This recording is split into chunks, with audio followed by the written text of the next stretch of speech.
Hello বন্ধুরা, আনারসের চাটনি তো তোমরা অনেকভাবে খেয়েছো, কিন্তু একবার এই পদ্ধতিতে আনারসের চাটনি বানিয়ে দেখো, কথা দিচ্ছি তোমাকে কিন্তু আবার বানাতে বলবে। তো বন্ধুরা, তোমরা সবাই কেমন আছো? আশা করি ভালো আছো, আর আমিও অনেক ভালো আছি। আর তোমরা দেখছো শম্পা ছোট রান্নাঘর। তো চলো দেরি না করে রেসিপিটা শুরু করা যাক। তো দেখো, রেসিপিটি বানানোর জন্য এখানে আমি একটা আনারস নিয়েছি, আর আনারসটা দেখে তোমরা বুঝতেই পারছো যেটা কতটা পাকা আর কতটা মিষ্টি হবে। তো চলো এখন এটা কেটে নেওয়া যাক।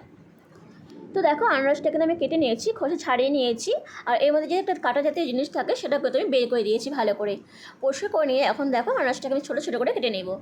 আমি ছোটো ছোটো কেটে নিচ্ছি, তোমরা কিন্তু তোমাদের পছন্দের মতো অনুযায়ী তোমরা কেটে নিতে পারো। আর বন্ধুরা, তোমাদের যদি আমার রেসিপিগুলো ভালো লেগে থাকে তো অবশ্যই একটা লাইক, কমেন্ট, শেয়ার আর সাবস্ক্রাইব করে তোমরা আমার পাশে থেকে যেও, আর পাশে থাকা বেল বাটনটা প্রেস করে দিও, যাতে যখনই আমি পোস্ট করব তোমাদের কাছে সবার প্রথমে পৌঁছে যায়। তো দেখো, এইভাবে কিন্তু আমি সমস্ত আনারস কেটে নিচ্ছি। আর বন্ধু, তোমাদের কার কার আনারসের চাটনি খেতে ভালো লাগে আমাকে কিন্তু অবশ্যই কমেন্ট বক্সে জানিও। তো দেখো, সমস্ত আনারস কাটা হয়ে গেছে, এটাকে সাইড করে রেখে দিব। আর নিয়েছে দেখো গুড়ের বাতাসা। এই গুড়ের বাতাসাতে এরকম চাটনি খেতে ভীষণ ভালো লাগে, অনেকে হয়তো খেয়েছো, যারা খাওনি অবশ্যই ট্রাই করতে পারো।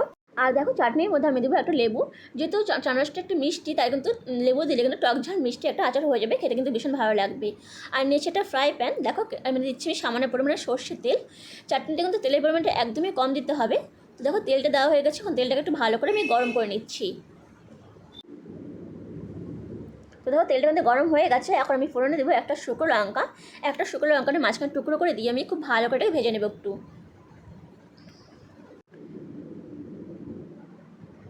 তো দেখো, ভালো করে ভেজে নিয়েছি, আর এখন আমি ফোড়নে দিচ্ছি সামান্য পরিমাণে সর্ষে। আমি এখানে কালো সর্ষে দিয়েছি, তোমরা যদি সাদা সর্ষে দিতে পারো, কোনো প্রবলেম হবে না। আর ভেজে নিয়ে এখন দেখো, যে আনারসটা কেটে রেখেছিলাম সেটা কিন্তু এখন এখানে দিয়ে দেবো।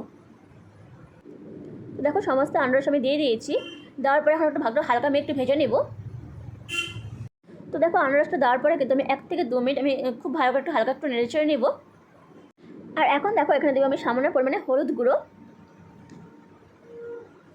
আর দেবো সামান্য পরিমাণে লবণ। লবণটা কিন্তু তোমরা অবশ্যই একটু সামান্য দেবে, বেশি দিলে ভালো লাগবে না খেতে। তো দেখো, হলুদ আর লবণটা কিন্তু দেওয়া হয়ে গেছে। হলুদ আর লবণটা দেওয়ার পরে কিন্তু আবার একটু ভালো করে নেড়ে চেড়ে নিতে হবে।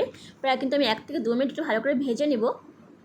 তো দেখো, চাটনিটাকে একটু ভালো করে ভেজে নিয়েছি, এখন একটু ভালো করে নেড়ে চেড়ে নিয়ে একটা ঢাকনা দিয়ে ঢেকে দিব। আমি ঢেকে দিয়ে প্রায় 10 মিনিট রেখে দিব, যাতে ভালো করে সেদ্ধ হয়ে যায় চাটনিটা। আর দেখো, অবশ্যই কিন্তু ঢাকনাটা সরিয়ে মাঝে মাঝে একটু হালকা নেড়ে ছেড়ে দিতে হবে, না হলে নিচে লেগে যেতে পারে। তো দেখো, আমি ঢাকনাটা সরিয়ে আবার একটু ভালো করে নেড়ে ছেড়ে দিব।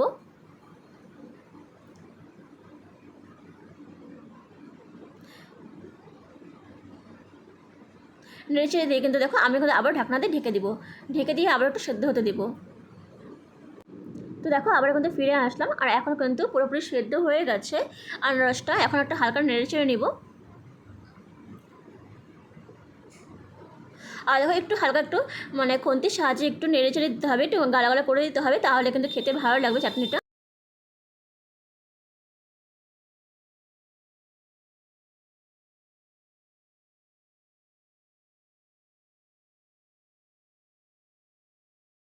তো দেখো, আনারসটা কিন্তু অনেকটা থেতো থেতো করে দিয়েছি, আমি গালা গালা করে দিয়েছি। এখন দিচ্ছি লেবুর রস।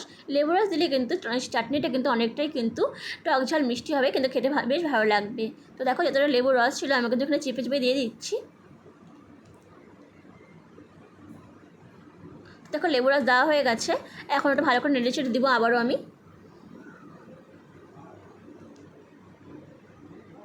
তো দেখো, 1 থেকে 2 মিনিট আমি কিন্তু আবার একটু ভালো করে নেড়ে চেড়ে দিব। তো দেওয়া হয়ে গেছে, আর এখন এখানে দেবো আমি বাতাসা। তো দেখো, আমি এখানে যে গুড়ের বাতাসাটা রেখেছিলাম সেটা কিন্তু এখানে দিয়ে দিলাম। দিয়ে আবার একটু হালকা নেড়ে ছেড়ে দিব। আর অবশ্যই কিন্তু এখানে জল কোনো রকম আমি ইউজ করছি না, জল ছাড়াই কিন্তু পুরো রেসিপিটা আমি করে নেবো এখানে। তো দেখো, আবার একটু ভালো করে নেড়ে ছেড়ে দিতে হবে, যাতে বাতাসা করে যাচ্ছে খুব ভালো করে গলে যায়।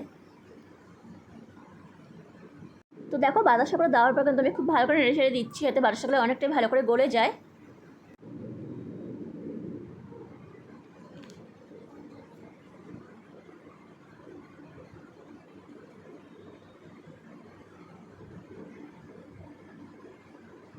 তো দেখো, 1 থেকে 1.5 মিনিট আমি খুব ভালো করে নেড়ে চেড়ে দিয়েছি, আর এখন একটা ঢাকনার সাহায্যে ঢেকে দিলাম। ঢেকে দিলে কিন্তু খুব সহজেই কিন্তু বাতাসাগুলো গলে যাবে। তো দেখো, ঢাকনাটা সরিয়ে আবার একটু নেড়ে চেড়ে দিব। আর দেখো, এখন কিন্তু অনেকটাই কিন্তু বাতাসাগুলো গলে গেছে, পুরোপুরি গলেনি। তো আমাদের কিন্তু আরেকটু নেড়ে চেড়ে দিয়ে আবারও কিন্তু একটু কিছুক্ষণের জন্য ঢেকে দিতে হবে। তো দেখো, নেড়ে চেড়ে নিয়ে কিন্তু আবারও কিছুক্ষণের জন্য এটাকে ঢেকে রেখে দিলাম। প্রায় 5 মিনিট ঢেকে রেখেছিলাম। 5 মিনিট পরে ফিরে আসলাম। আর এখন দেখো অনেকটাই বাতাসা কিন্তু গলে গেছে। 2-1টা যা আছে একটু ভেঙে ভেঙে দিতে হবে, তাহলে কিন্তু এটা হয়ে যাবে। তো দেখো এখন তো সমস্ত বাতাসা গলে গেছে, আর কিন্তু এটাকে নেড়ে চেড়ে নিতে হবে। এখন ভালো করে একটু জ্বালিয়ে নিব। যেহেতু আমি একটু শুকনো শুকনোই করবো, তাই কিন্তু এখানে আমি জল ইউজ করিনি। তোমরা চাইলে কিন্তু একটু জল দিয়ে একটু মানে পাতলাও করে নিতে পারো, সেক্ষেত্রে কিন্তু খেতে বেশ ভালো লাগে। আর দেখো এখন এখানে আমি দিয়ে দিচ্ছি অল্প একটু কাজু আর কিশমিশ। কাজু আর কিশমিশ দিলে কিন্তু চাটনিটা খেতে অনেকটাই ভালো লাগবে।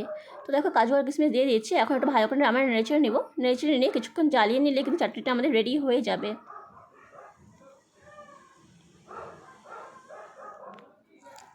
তো দেখো প্রায় 2 থেকে 3 মিনিট আমি আবার খুব ভালো করে জ্বালিয়ে নেব। আর এখন চাটনিটা মোটামুটি রেডি হয়ে গেছে, আর বেশি এটাকে জ্বালাবো না। এখন কিন্তু একটু হালকা নেড়ে ছেড়ে নামিয়ে নেব।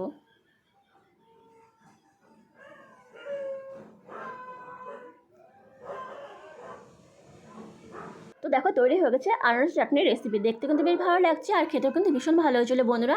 তোমরা হয়তো অনেকেই খেয়েছো, আর যারা খাওনি তারা কিন্তু অবশ্যই এইভাবে একবার ট্রাই করে দেখতে পারো।